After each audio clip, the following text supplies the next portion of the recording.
And, let's face it, you've got to love this industry. It's a lot of hours. And, if you're not passionate about being a golf course superintendent, it's going to be challenging because you really can't fake it. So, try to look for the right type of people to bring in. And the rest is just, put them in the system. And I always tell everyone, like, everybody on staff has something to offer.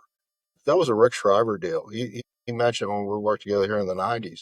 And I use that a lot. Like, pick everyone's brain. Everybody, it doesn't matter if they're a turf person or just a person on staff. They've got wisdom. They've got experience. They know how to do things. Ask a lot of questions and gather that information. Welcome to Leadership on the Links, the podcast that showcases innovators in golf course management and the issues they face. I'm your host, Tyler Bloom. In Leadership on the Links, you hear the stories of people shaping the industry from their first swing to their dream match. You feel like you're on the course playing with your most inspiring colleagues, having great conversations, digging into insights and sharing a few laughs. Our industry is changing. As a leader, you need to keep up on everything from trends to technology to best practices. Together, we'll continue to build world-class clubs and teams. Let's get to it. Enjoy.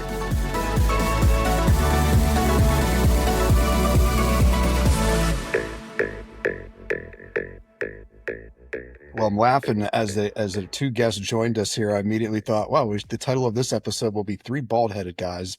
But I am super pumped to be joined today by two friends of the industry, fortunate to work for Paul in a short time frame as an intern way back in 2008. I think it was, 2008 at Muirfield Village.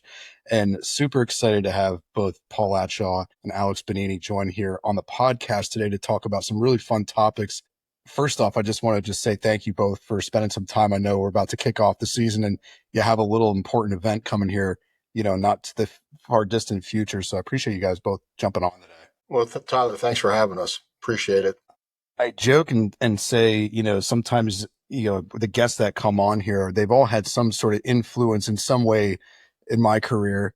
And, it's kind of both an individual and also the club. And so I kick this off that both these individuals represent, one of the most iconic clubs in the world of golf, Merion. And I would say for me, single-handedly was the most influential club experience in my career because it really sort of set the stage for introductions to people like Russ Myers, Paul Latshaw, John Zimmers, and the whole network of people throughout the country. So when I think of Merion, that's what it means to me. Merion really kind of set that stage. And I ask both of you guys, as you kind of sit in the shoes that you're in, sometimes you probably just take it for, I don't want to say take it for granted, but it just becomes normal for you. But what does it mean to both of you, to be at a place like Merion that has as much influence as it has in the game of golf and the professionals in this industry? Yeah, I would say obviously within the golfing world, I mean, Merion's iconic, but I think like you hit upon within the turfgrass industry, Merion's had a really profound influence on that. You think about it, Joe Valentine, Richie Valentine, the Valentines, all the people that came through Merion through the years and how they prospered. And what this organization did, not just in the game of golf, but what it did for turfgrass profession. I mean, it's really iconic on both fronts. So, a lot of great golf courses, a lot of history, but, I think we're sort of a double-edged sword where we've got the history, but we also got the impact that this organization's made in the turf. Yeah, Alex, how about yourself? Yeah, Up and coming. to add on that a little bit, I think one reason or a couple reasons that a place like Merion becomes so impactful in people's lives is that it's like a teaching hospital. You have so many people coming through here and learning together in this environment. And so you've got people growing, developing together, and you're cultivating these relationships in a high pressure environment. Really, you end up with these really strong bonds with the mutual growth that occurs at a venue like this. So I just have so many people that I'm tight with at this point in my career as a result. I was thinking about this, like, even for myself, like the different, assistants, supers, vendors, exhibitors, academia. Like as an intern, I think we had roughly 8 to 10 interns, and I would say at least half of them are superintendents elsewhere.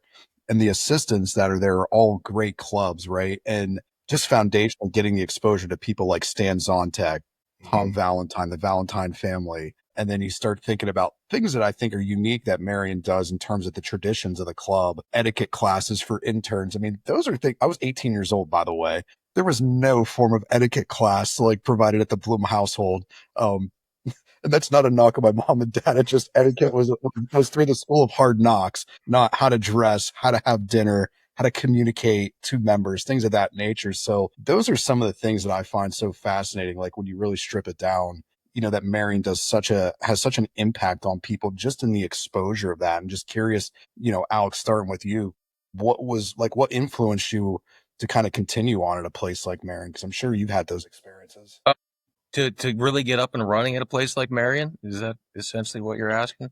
Just like what kept you engaged? I mean, there's so many different unique exposures and you've had different experiences, I'm sure, in your career there. It's almost difficult to list all of them, Tyler, the different opportunities I've been able to engage in. Like way back, one of the first things Paul threw me into, just kind of into the blue, was uh, uh, an Arborcom shade study on a number of holes. When he first said, Alex, I want you to take care of this and work with Scott Robinson and just figure all these details out. I'm just like, okay, I don't even know where to start with that. And at the end of all that, I ended up basically, don't tell Scott this, but I basically pirated his whole program and designed my own Arborcom system with elaborate Excel spreadsheets. It's just like the opportunities that you come across and the exposure to the different things are so vast. Right now, we're looking into certain security aspects on the golf course and learning about cameras and the capabilities of cameras that can shoot 2,000 feet infrared at night. It's just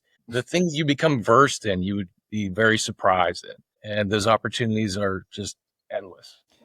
This is, I find it interesting too, is, Paul's sitting there. It's going to be like a total Tyler kissing Paul's butt moment here. But, the foundation for those that are listening, I'll never forget this. I was a high school senior playing summer league baseball. My parents were in center field in this small town, rural Pennsylvania called Herndon, PA. I mean, there literally might have been there was more churches than red, like stoplights in this place.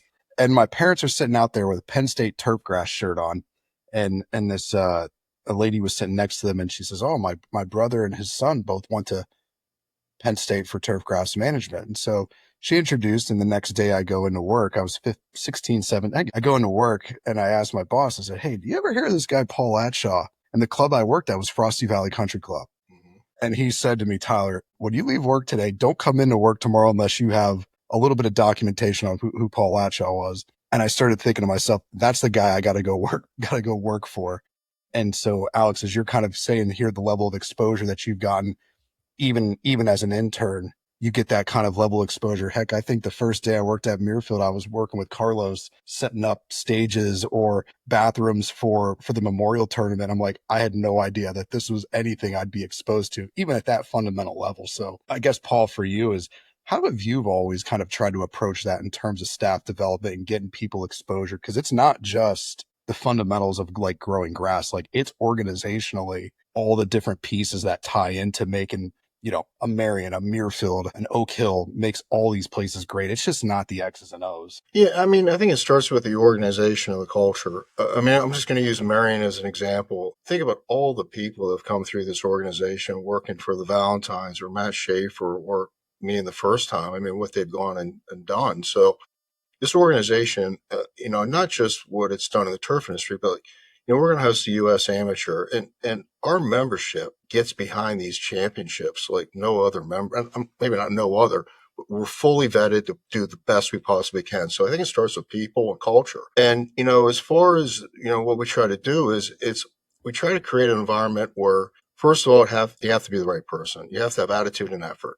You've got to want to excel. Now maybe the Marions of the worlds or the Oakmonts might not be the end game, but at least you expose, interns to different levels and let them choose what they want to do. But it all starts with the culture and trying to make it where I always talk about locker room presence and chemistry in the locker room. You want to have the right people. I mean, you're going to have times where you might not have people get along. With interns, you're bringing in 6 to 8 different people with different personalities. You try to make it clear in the interview process. It's all about everyone's professional growth. It doesn't matter where you come in, it's where you finish. And a lot of that's on the attitude they're going to take and how much they're going to ask questions and how much they're going to progress. So I think it starts with culture, and having that culture at every place I've tried to work. It's all about trying to develop people.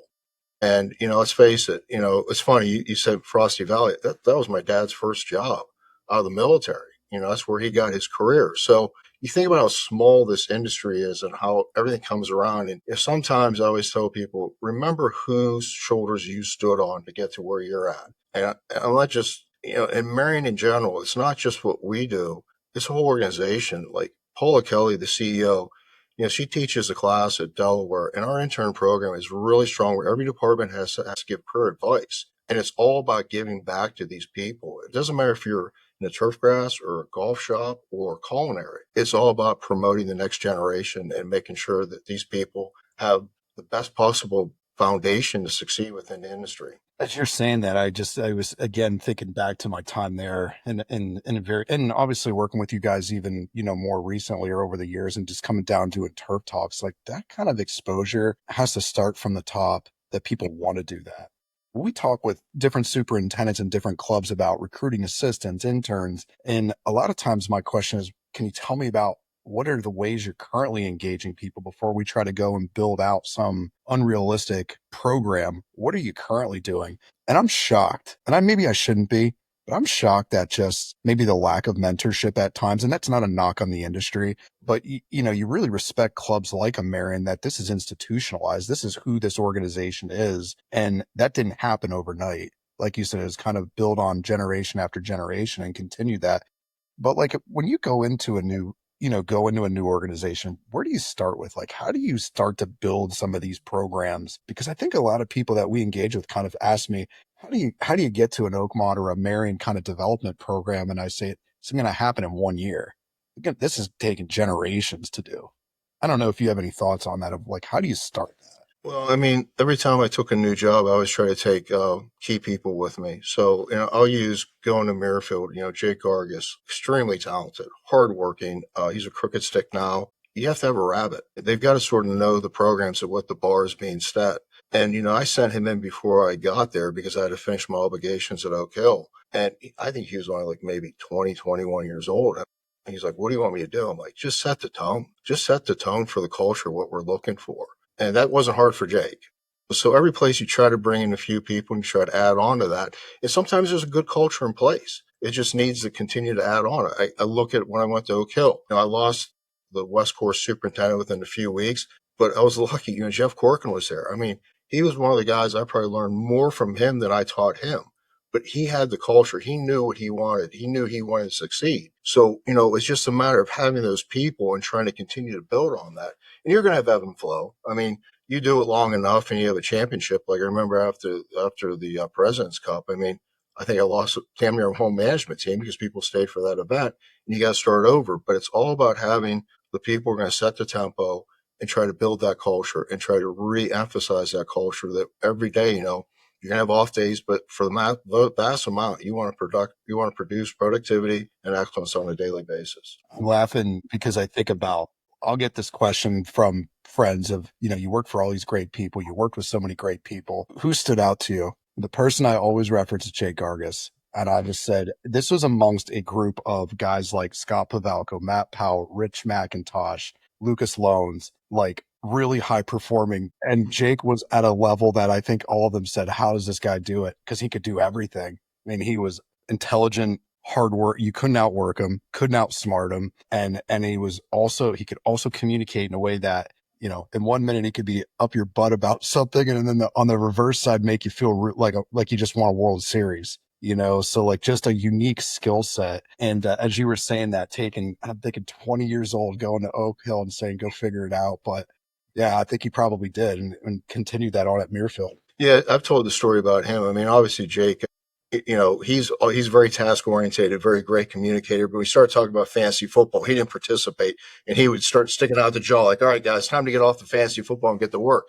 But I think when I hired him at Oak Hill, he came from working from John or Jim at Sandridge. I can't remember the details, and he was like 18, 19 years old, and it bothered him that he didn't know how to run a mini. And he comes to me, he's like, "Hey, do you mind if I take the mini to the dump and just dig trenches? I'll punch out," because he wanted to learn how to basically run a mini. And he became so accomplished on not just running a mini, but shaping with a knuckler. And that was his perseverance to learn how to do these things. So, I like to think that I had something to do with Jake's development, but he was all on his own. He just made it happen. I mean, good things happen to people that hustle. Chuck, Oh, sorry. I was just going to say something that I think is a part of this is once you start to feel like the culture is right, like you feel like the culture is there, it really becomes a matter of emphasizing the outcome of a process, expectations, and then you just start giving space for people to try their own strategy and figure it out. And developmentally, that's something really important to give people that space to figure it out and feel comfortable with the methods that go into the process and the cognitive parts of completing a process and prepping others and engaging them to be a part of it. So a lot of what I consider important in our mentorship program is exactly that. Now that we do feel like we've got the right culture here, it's just giving people the opportunity to learn, giving them the space to make a few mistakes and guide them along the way. Don't beat them over the head if they make a couple of mistakes. Just help keep them moving in the right direction. Well, I think there's a quote that I hear from many of my friends. It'll say, different roles, similar goals. There's no egos. I think that's one characteristic I think about all the guys that I worked with that specifically came from the Muirfield like lineage, zero ego. Like that trait in of itself, that you can't be afraid in one day, to be picking up pond scum on the sixth hole at Muirfield.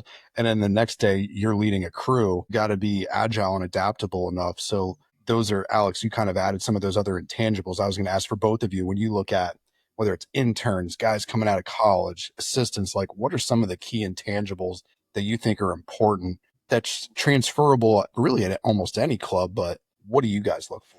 I always say attitude and effort, the rest we can put in. And, let's face it, um, you've got to love this industry. It's a lot of hours. And, if you're not passionate about being a golf course superintendent, it's going to be challenging because you really can't fake it. So, try to look for the right type of people to bring in. And the rest is just, put them in the system. And you always tell everyone, like everybody on staff has something to offer.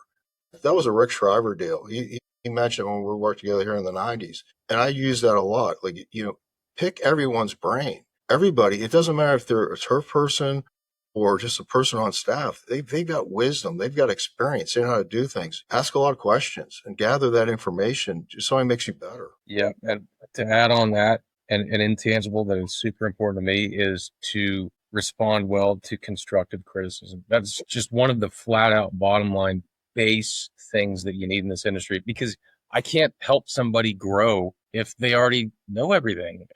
Because I'm just here to keep helping people and keep adding to their level of competence and different skills. And if they won't respond well to that sort of advice or what have you, there's not much I can do. So, Yeah, that's really well said, Alex. I mean, and you've got to have some thick skin. You've got to listen to the constructive criticism because it's not like we want to do it. We're doing it to make them better. And I always say, if we start giving you, suggestions or things we think you should be doing better, and you're going in the fetal position, you're not going to progress. I mean, let's face it.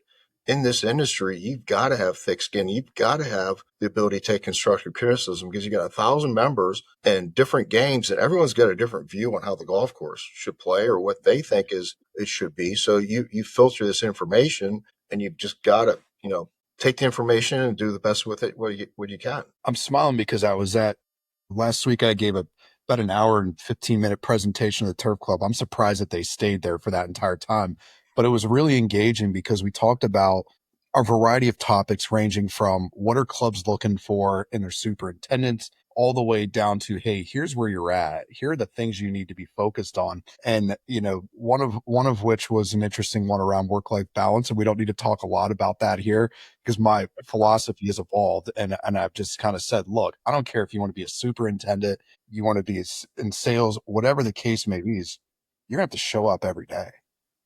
You're going to have to produce results for people. And the idea that you're going to be able to do that in a 40-hour work week shift and you want to elevate in this industry or any industry, I think is a false narrative that I don't think exists. Now, I'm sure there are different variations of that and different fits for different people. And again, I feel like a hypocrite because I've gone through a variety of evolutions of what work-life balance is for us. But I think that was a key message to them. And you hit on that here a little bit of to be successful, no matter what club you're at as a superintendent, it's a demanding career. And you got to be able to dig in and dig deep, even if, you don't have all the resources, members aren't going to give that as an excuse.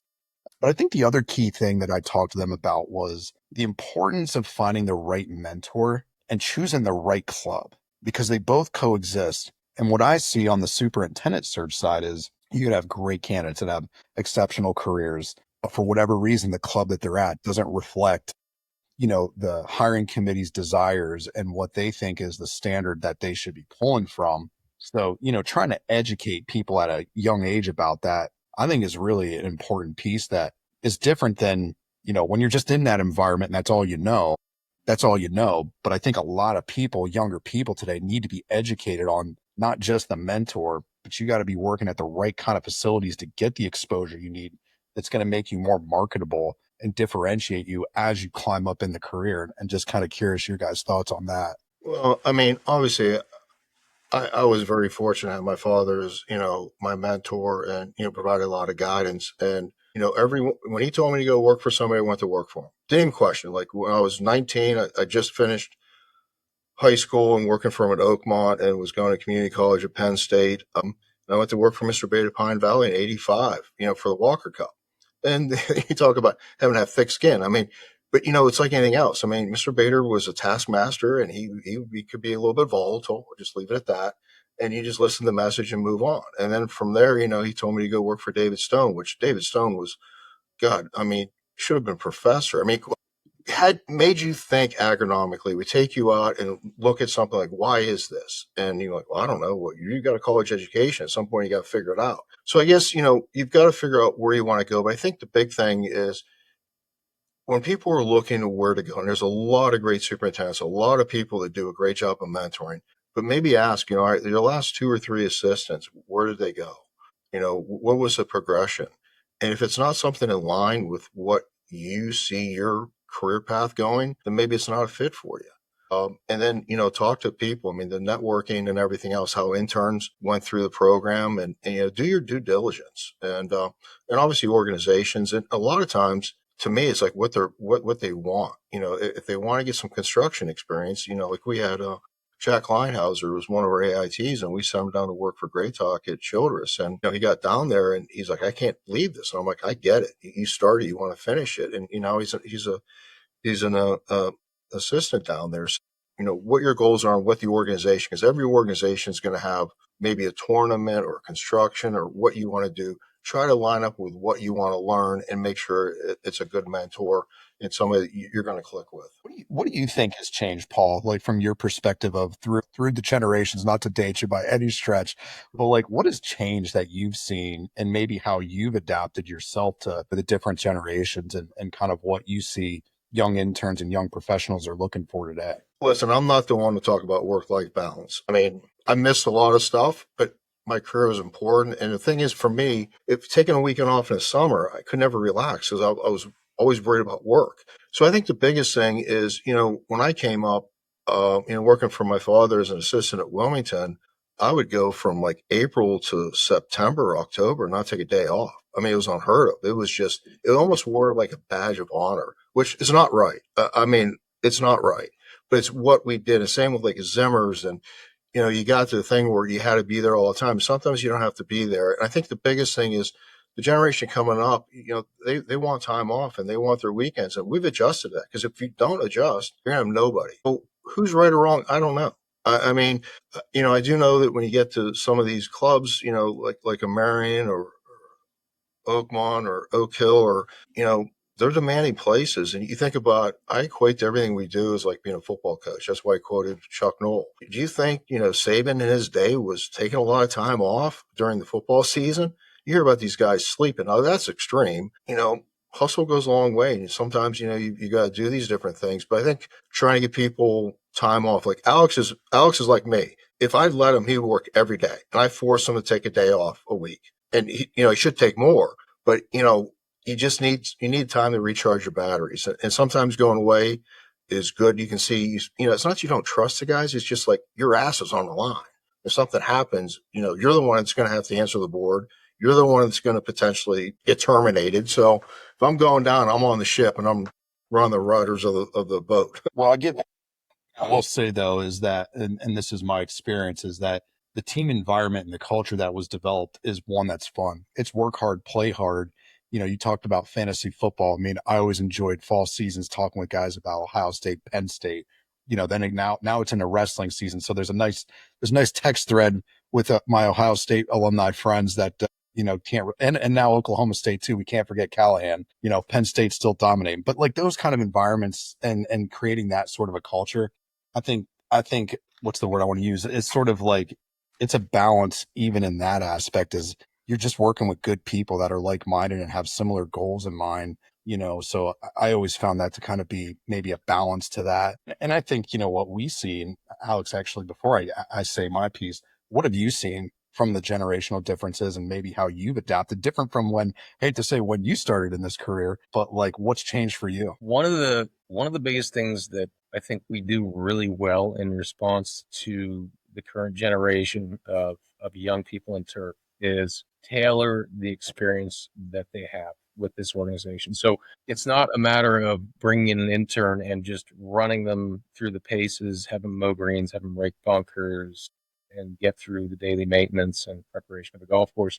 It's a matter of really getting to know them early on, as early as you can, and figure out what they're looking to learn out of the internship, because one person is looking for a different outcome of a goal and ultimate career in the industry, and someone else might be looking for just to learn basics or IPM or math. So you try and take all these individuals with different needs and ensure that they're getting a somewhat tailored experience. And a couple of our senior assistants on hand here at the East Course, Sean Scahan and Billy Covert, they are just like prime examples of bringing in these individuals and just getting with them from day one and ensuring that they deliver the most tailored experience that someone could really get out of the internship. And it's not just a touch once and then disappear type of thing. I hear them constantly approaching our interns and requesting more information, trying to get feedback out of them. If you're dealing with a quieter individual, which sometimes you are, obviously you end up with some type A personalities who in this industry wear their heart on their sleeve and they'll tell you exactly how they feel about a job, whether you want to hear that or not. But that's really important with when these interns go back to their schools, they advertise for us anymore. We don't even post job advertisements for interns anymore, or very rarely, because these students have such a good experience that when they go back, they send everyone our way. And I think that says a lot. And we have a lot of returning interns, individuals who want to come back for a second internship. It really speaks volumes, I think, of what we do here. Yeah, I think to add to that, I mean, one of the things we do on exit interviews with all the interns, I always make it like, hey, if you come here and you make an impact and you decide to go someplace else, you're not out of the system. You ever need advice or you've got a left and a right, I'm always going to be there to help guide you. I might not have the right answer, but I'll provide whatever feedback from what I know. But we always ask, who taught you the most? Who'd you learn? It's usually a collective group.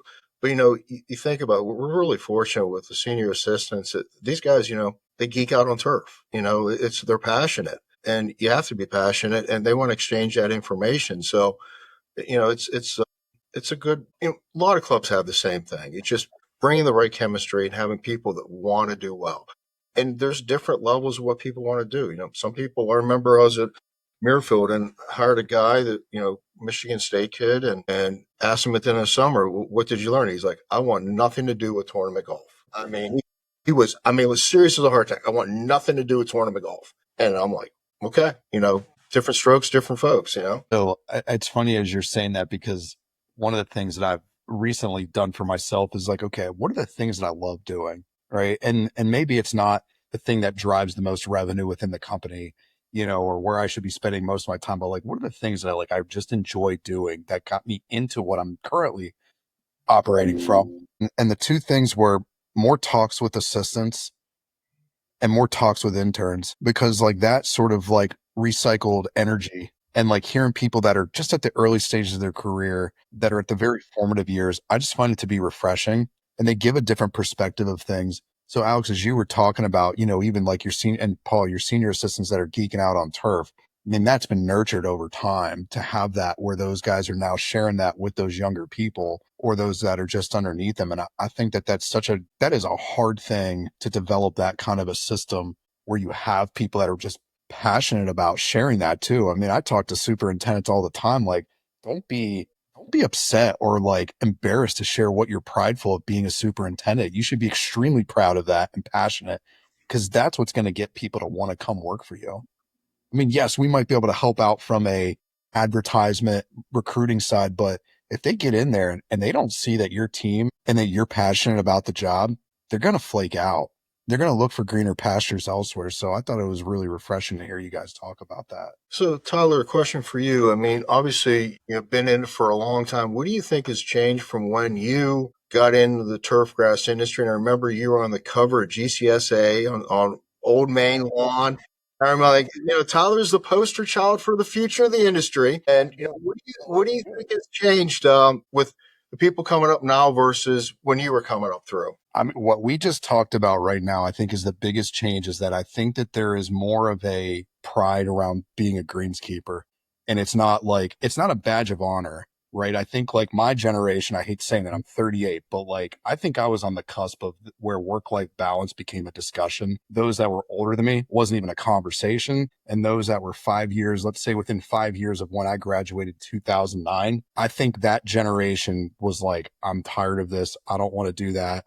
This is negative. So I think what has transitioned the most is that I think people have more pride about being a superintendent. And as you look at whether it's technology coming in, you look at all the renovation, new design builds that are coming up all over the country, I think people are excited about talking about this as a career. It's more adopted, I think, across like society and golf, that being a superintendent and the greenskeeping staff, ground staff is something that people should be proud of. I think that's probably been, at least for me, the biggest change. You could clearly say, hey, compensation across the board has helped move that needle. I mean, I think those two things work hand in hand. But I just think, whether it's things like Turf Today, whether it's a Super Scratch Foundation, whether it's Barstool Sports going to the US Open at Winged Foot, like I just think it's adopted more as a profession, which I think is what was needed for a while. I think there was a lot of negativity around this and not and focused on all the wrong things. And I think we're focused on the right things.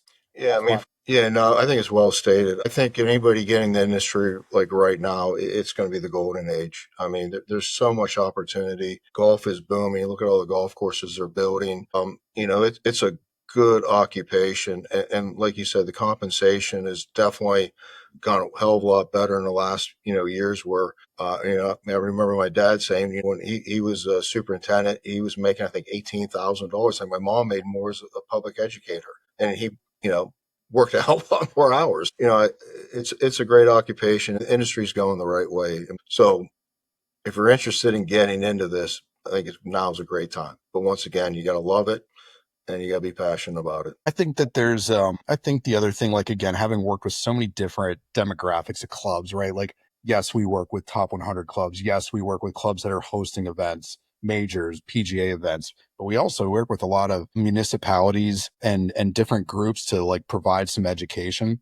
I think the superintendent is doing a better job of like educating not just their staff, but they're educating their membership about this as a career, and they're commanding respect. I mean, from like our vantage point, from when I first started this company to now, I think the position of the superintendent has elevated. I mean, in typical most clubs, it's the second highest paid position outside of most cases the GM, but it might be the director of golf and others. And I think that the demand for great conditions, great communication, great leadership, great team leadership and development, I think the superintendent profession has raised the bar for that and commanded that respect. And, I mean, I learned it working for you and working for all these other great guys is if you produce great conditions, you charge more money. Food tastes a lot better. The beer goes down a lot smoother. If conditions are great, the club is going to be successful. And that's by and large, I think what we've seen in the last 4 or 5 years as golf's interest has grown and elevated.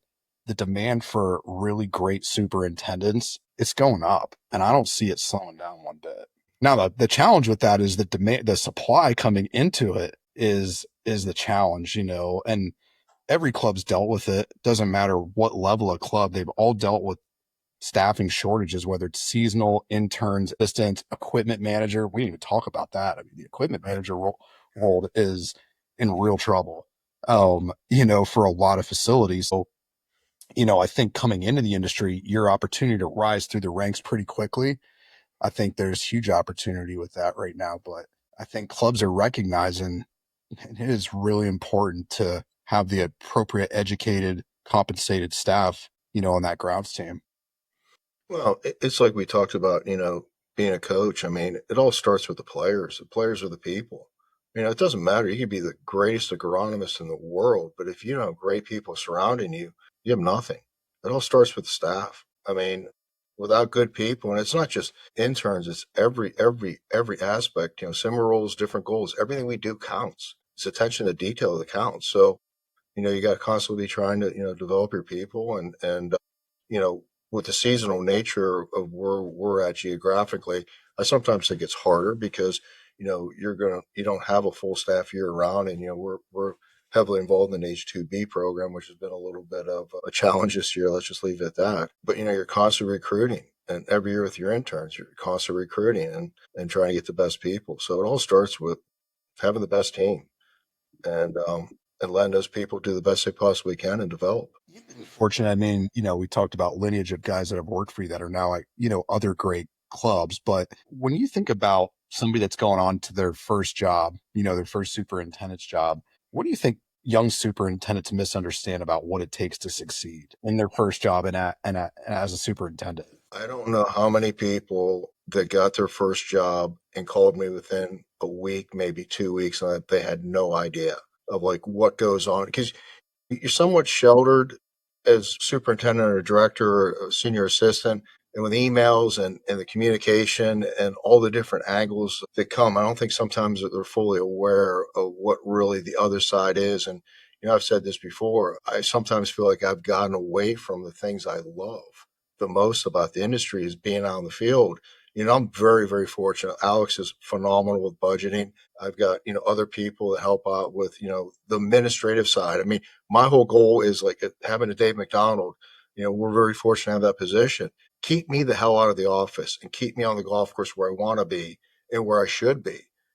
Club pays me a lot of money and I don't want to be a desk jockey. I want to be in the field and looking at surfaces. It's a little bit it's become way more administrative and more of a CEO role. But at the same token, you've got to have people to help. I mean, like I said, Alex does so much with the budgeting, and now we're getting the senior assistants to do the next level so that they can learn these things. And a lot of these guys are already capable of doing because what they've been exposed to. Oh, that, it's so interesting you say that because I was thinking about from a search committee standpoint. Obviously, I'm very fortunate, blessed to be in a really unique spot to kind of see both sides of superintendent perspective, hiring committee, club leadership perspective. And I often think about the things that they're misjudging. And I try to educate the committees around like, look, having the administrative capabilities 100% part of the job. But what you're really paying a superintendent, from my perspective, and I could be wrong, this is just my own personal perspective, is out in the field judgment. That's where they're making their money. And that's where they're producing the biggest results. Like, you really paying somebody to sit there and administratively take care of budgets, communication. Those are important. Don't get me wrong. But what you're paying for in a great superintendent is to go out there and know that, hey, at Sunday at 5 o'clock, I need to be here and we need to be thinking about what we're spraying. We need to be thinking about what Mother Nature's doing because my experience says we need to be doing X. And I think it's really interesting how the position has evolved in good ways to that sort of CEO executive presence. But fundamentally, like, you still need to be able to deliver the product on the floor.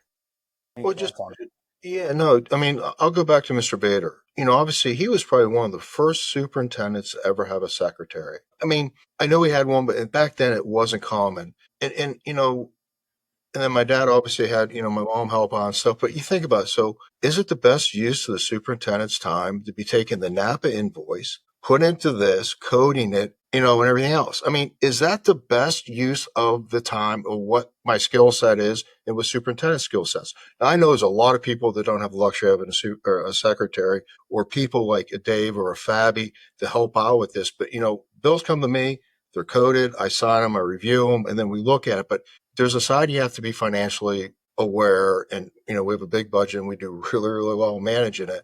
But at the same token, I don't want to be the one doing all the administrative stuff. Have people help you so that you can make the decisions and work with the CFO of the organization.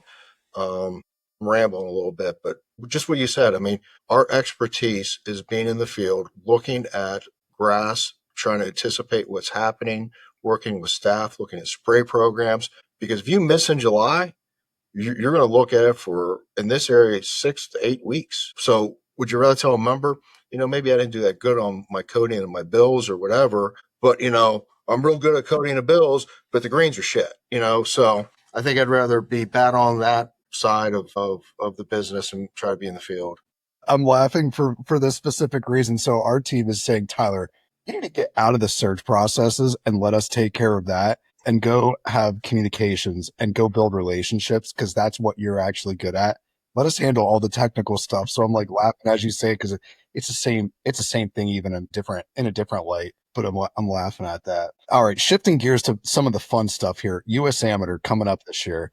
I'm sure you guys are super excited about that. It's coming fast. And I know you guys have been preparing for that.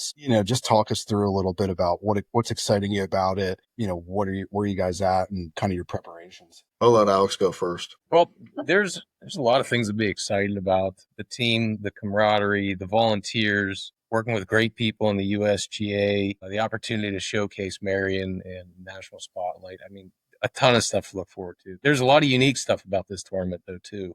Like it is a 9-day tournament, and that's something that you don't necessarily pick up on at first glance. And that may, at first glance, seem like it's minimal impact, but there's actually quite a bit. Think about shirts, food, volunteers, hotel rooms. That actually adds a big dollar value to some of this stuff. And that's some of the interesting stuff that I've come across and learned in the process of preparing for this tournament. And for that matter, too, something to bear in mind about the USAM is you have to keep this golf course looking great until the middle of August. And that's a tall order just in itself on a normal year. But you know that you're preparing to showcase a national spotlight. Those are some of the things that come across your mind as you're dipping your toes in the water this year and getting closer, and the countdown clocks in the break room ticking down every day. It's a reminder of everything we need to accomplish to get there. I mean, for me, I think it's going to be the hardest or the most challenging championship or tournament ever done. And the reason being is it's Philly, it's August. We do a lot of metrics with the GS3 and Deacon platform. And every year in this event, we're usually at our weakest. So we're, being asked, we're going, obviously USGA, we're going to be working hand in hand. We're really going to try to produce US Open conditions at the time when we're the weakest. And we know we're going to redline it. So it's a matter of, having a great test of golf, representing Merion at the highest level, and making sure that we get through it and not have any type of issues. And the other, it's a big field. I mean, you got 156 players for practice rounds and individual caddies. And so it's a big field. And I mean, Tyler, you're familiar with this campus. We got very small greens. With very limited on off. So, the club has been great in supporting us that we're going to be closed 2 weeks before. And that is a huge, huge help. But to me, I think it's going to probably be one of the biggest challenges I've ever faced in my career from a championship or a tournament perspective. And I'm sure we're going to raise to the occasion. I just want any combination of dry, just no rain in the beginnings. We control the moisture. We'll be fine. I feel like I've been there a few times over the summer months, and we go out in the course and you might be saying, oh man, I don't know about this. And I go out there and say, what the heck are you looking at? This place is like dialed in. Like people dream that they could be in this shape. So of course you guys are going to be crushing it. There's no doubt in my mind on that. People are going to be, and if you've never had a chance to go to Merion, I would highly encourage, this is probably one of the best events to, not that I'm trying to add more traffic to the golf course, but this is one of the events that I would say Merion is most primed for because of amateur golf and what Merion, what amateur golf means to Merion and vice versa, what Merion means to amateur golf. Well stated. I mean, as far as like a spectator, you're able to get so close to the players. It's just a different, unique experience and atmosphere compared to the U.S. Open. I mean, it's going to be special. It really is. I mean, Philly's got a lot of great things going on this year with, obviously the PGA Championship at Aronimink, World or the All Star Game, and then the Amateur. Yeah. Well, hopefully the Phillies, the offense picks it up. They started out first game all right, but the last two have been a little bit rough. But we're just started, so Yeah. Well, it was tough to watch last night. I turned it off. yeah. Yeah, we did the same thing. How many? I'm assuming you guys have volunteers and stuff like that coming from all over the country for the. Yeah, so I think the head count we've got I think 30 rooms that we're going to double up. So we're going to have 50 to 60 volunteers coming from the different places that we always send volunteers, and we'll have local volunteers. It's a lot of coordination, like Alex said. You've got we've been obviously trying to fundraise the support and offset the costs of having the hotels and the food and the shirt, but there's a lot of stuff. I mean, I don't think that there's been in the last 6 months that there hasn't been at least one or two meetings related to the U.S. Amateur. A lot of coordination goes into it, and not just on our side, but just the whole thing. Because you think about it, all the stuff outside the ropes, the club's sort of doing, or they are doing. And we've got a great bunch of members that are just doing everything they can to make this the best championship it possibly can. I mean, it's really special to see how these people take time out and just give their resources for the betterment of the game and to represent Merion at the highest level. It's quite the membership when it comes to this kind of stuff. I always like to save room for some like fun Q&A, not rapid fire, but I did get some nuggets from some of my former coworkers to ask Paul, who is your biggest nemesis in fantasy football? McIntosh, Rich McIntosh and Matt Powell. I mean, those two bastards, they beat me every year almost. So they're both good. But I would say Rich, he's beaten me. I think he beat me last year. Yeah, Rich is hot. Yeah, that came from Matty P. Alex, if you had to pick one tradition at Merion that stands out to you, that's your favorite, what would that be? That's so hard to answer, Tyler. Like an event, because there's just so much that goes on here. Like my favorite event that takes place here is probably the Broom, just because of the demographic. It's a younger demographic member guest event, and it's in the fall. And one of the things I love about that event is where it's positioned on the calendar is deep into October. We're almost always just in total drought conditions, and so the greens are hard as a rock.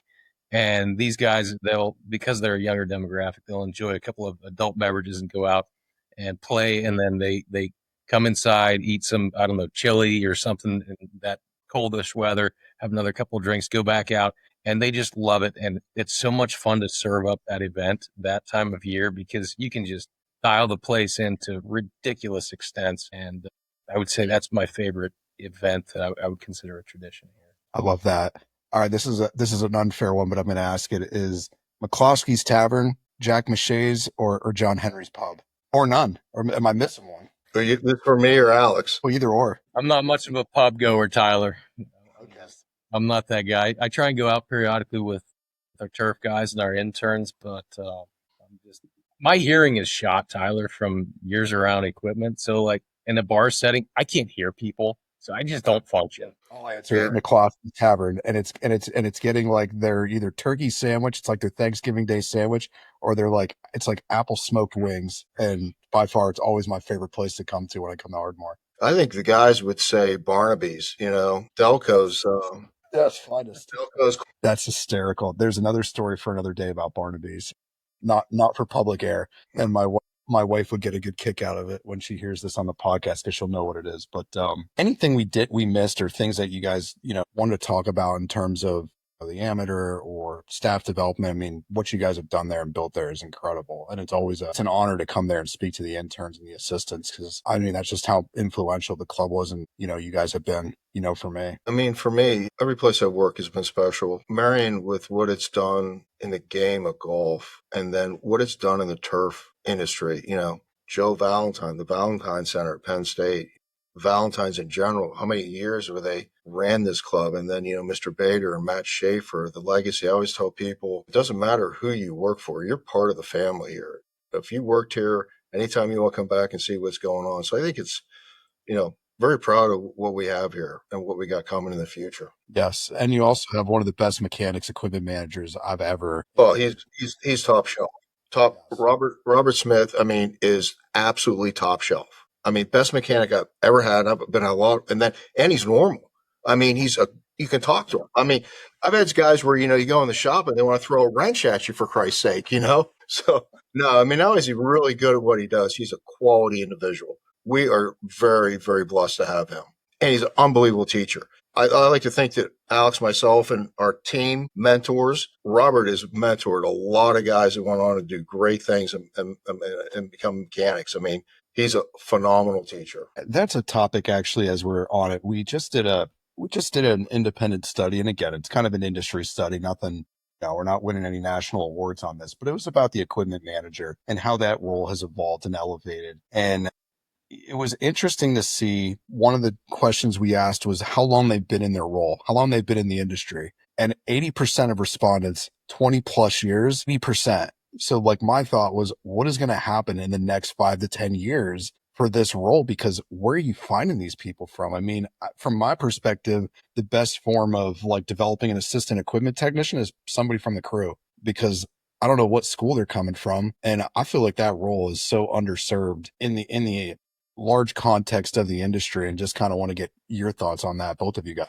I mean, that's really what Robert's done here is, a lot of times he'll look at some guys we have on staff and a person expressed interest to go in the shop, and then he trains them and they move on. But from far as a diversification and knowledge base, I mean, think about what these guys do on a daily basis. I mean, just the mowers themselves. I mean, making sure that you got quality cut. Then you've got small engines, you've got diesels, you've got hydraulics, and you've got electronics. I mean, these guys are really, really talented, and every day they're dealing with something from a weed whacker to potentially a backhoe split in half and putting a clutch in it. It's a pretty demanding occupation, and their skill set has to be very, very vast. And we're lucky we have a very good person, Robert, and a good teacher and a good bunch of guys underneath him. He's done a great job mentoring. On top of that, I would add, with robotics becoming such an increasing interest in the industry, the demands that are placed on mechanics and the skill set that's going to have to be associated with an equipment manager, it's going to have to grow. And the people we look for are going to be even more difficult to find and develop and cultivate, because you're going to start getting into the understanding of programming and microchips and a lot more intricate stuff. And that's not to say that like Robert can't do that stuff, because he can. And that's part of what is crazy. He's able to do these things, but how many other people are? Not many. Yeah. So there's going to be a sharp learning curve in what's going to have to take place with developing equipment managers moving forward. You'll enjoy this as kind of like a parting shot here. I was presented at the Club Managers Association National Conference back in February. I had a room full of general managers, club managers. I mean, it was a sold out room, and it was a lot of different conversations just on workforce trends, team development, culture. And I had somebody ask me, what's the hardest position to fill at a private club? And I think probably most people thought I'd say first line level staff, which, by the way, I think that is a challenge. But I mean, biasly, there's no question it's the equipment manager. 100% agree. 100% And agree. I'll tell you, that room, you could hear a pin drop. I don't know if they were expecting something different. And I just said, where are you finding them from at your clubs? You can't go to a tech school. You're not going to go to some automotive school, teach them how to sharpen reels. So like, if that's not a part of your like strategic plan in the next 5 to 10 years, it needs to be. And you need to figure out either whether that's a comp aspect, you're going to compensate to go pull somebody from somewhere, or if you're fortunate to have someone like a Robert, right? And there's a lot of great equipment managers throughout the country that are developing and doing mentorship and have these kind of apprenticeship programs. If you're not doing that, that needs to be a priority within the next 3 to 5 years, because you're going to get hit by surprise. And then what are you doing? What do you do? I mean, I don't know too many superintendents that are mechanically inclined that could keep things going, but it's an interesting piece. And I think, when, again, thinking about Merion, I mean, the history of quality equipment managers there and people that have come from being trained under Robert or others prior to him, I think is something really impressive. Absolutely. I mean, I think it's going to be a problem for the industry and not just for the golf course industry as far as equipment technicians, just technical trades in general. I mean, our education system's gone away from having, vocational schools. And, when I went to high school way back in the day, before cell phones, computers, I mean, you had shop, you had woodworking. And one of the classes I took in college, agricultural engineering or whatever, but it went through hydraulics and wiring and all these different things. I mean, there's such a need for people to do these different trades, even like an equipment manager. I mean, it's a problem with our country that we really need to address this, because what happens when these people age out? I mean, some kids don't even know how to change a tire, let alone, I'm laughing because so many of my friends that are coworkers that are like, yeah, I would never put Tyler in charge of any operation things. Keep him in the admin office. Well, I appreciate you both coming on here and spending some time with me, and best of luck as we'll be watching along here, and anything that we could do to help support what you guys are doing. Really appreciate you taking time. Well, thanks for having us on. It was an honor. Thanks for tuning in to this episode of Leadership on the Links. For more leadership insights and industry expertise, connect with us at bloomgolfpartners.com or follow us on social media sites LinkedIn and Instagram. If you enjoyed this episode of Leadership on the Links, we'd be thrilled if you'd leave a review or share it with someone who you know would get some value. Don't forget to subscribe on Apple Podcasts or Spotify to stay updated. Thanks for joining us today.